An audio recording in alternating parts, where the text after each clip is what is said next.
mention of traditional Indigenous forms of decision-making and governance. Some examples were given in the study, and we would like to suggest one more example. The Haudenosaunee, also known as the Six Nations Confederacy or the Iroquois Confederacy, is a federation of Indigenous nations consisting of the Mohawk, Oneida, Onondaga, Cayuga, Seneca, and Tuscarora. It has a constitution called the Guyana-Goa, or Great Law of Peace, which predates European contact and is still used today. The Haudenosaunee made treaties with a number of European nations and settler governments and continues today to represent the signatories of those treaties. These were treaties of peace and friendship and agreements of alliance. The Haudenosaunee is a government. It makes laws and enforces them. The Constitution guides the political process, social responsibilities, and spiritual cycle. Our decisions are made by consensus, using good words and rational thinking, keeping our emotions and personal frailties in check. History records that the Haudenosaunee as a strong political and military alliance that impacted the development of North America. Today, the Haudenosaunee is still a viable and vibrant political entity existing in an unbroken line since before European contact.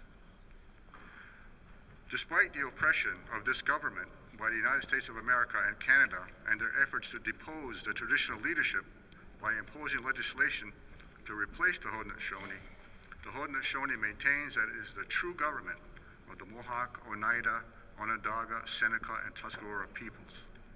The Haudenosaunee continues to participate in all affairs that affect them. While North American states try to isolate and ignore the Haudenosaunee, they do so by violating the human rights of the Haudenosaunee and the right to self-determination. The Haudenosaunee is an example of Indigenous governance and decision-making.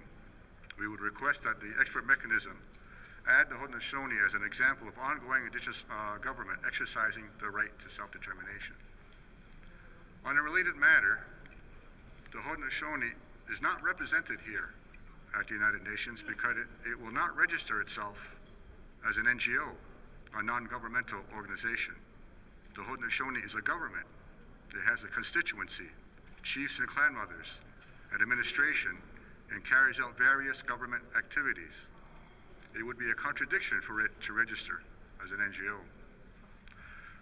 They are also not civil society. We are much more than communities or groups. We are not organizations, corporations, or municipal entities. We are governments with treaties and a nation-to-nation relationship with the states around us. The United Nations needs to adjust its organization to allow other forms of representation. Nation-states of the UN coexist with Indigenous nations, but nation-states have denied Indigenous nations respectful access to the United Nations. Recognition of Indigenous nations need not be the destruction or breakup of states. We have coexisted for centuries in various forms already. With the recognition of the right to self-determination of Indigenous peoples, a new paradigm is needed. The upcoming World Conference on Indigenous Peoples gives the United Nations an opportunity to break new ground to allow Indigenous participation on an equal footing. The expert mechanism can play a role in promoting this new paradigm as part of the ongoing work of the study of Indigenous peoples' right to participation. The World Conference on Indigenous Peoples is a conference about peoples with a capital P. This is perhaps the first time the UN has a conference about peoples. If we drop the adjective Indigenous and call it the World Conference on Peoples, it invokes the Charter of the United Nations, the Universal Declaration of Human Rights, and the relevant covenants. The conference is about the rights of peoples and all that it implies. The addition of the word Indigenous should not make any difference. The rights are the same. This is a challenge to the member states of the United Nations. A new way must be found for Indigenous peoples and nations to participate equally in a conference that directly affects them. The expert mechanism has a role to play in helping to define that role with the full participation and agreement with Indigenous representatives.